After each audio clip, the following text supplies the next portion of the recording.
రాష్ట్ర హోంశాఖ మంత్రి వంగలపూడి అనిత పిలుపు మేరకు విజయవాడ వరద ప్రభావిత ప్రాంతాల్లో సహాయక చర్యల్లో ఏలూరు జిల్లా టీడీపీ మహిళా ప్రధాన కార్యదర్శి ఉన్నమట్ల సునీత నాయకత్వంలో మహిళా నాయకురాళ్లు పాల్గొన్నారు.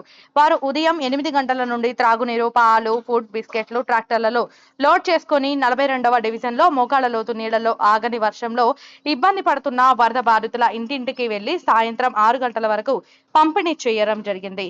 ఈ సందర్భంగా సునీత ఆధ్వర్యంలో చేస్తున్న స్వచ్ఛంద సేవకు పలువురు వరద బాధితులు కృతజ్ఞతలు తెలిపారు.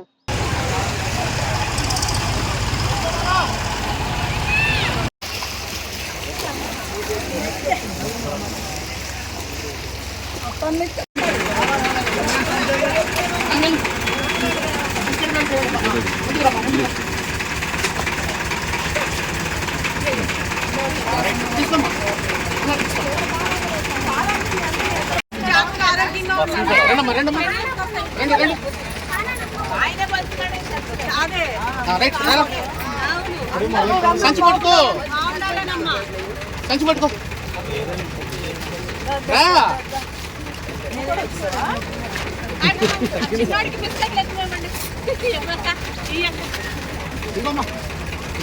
బిర్యానీ చెప్తాను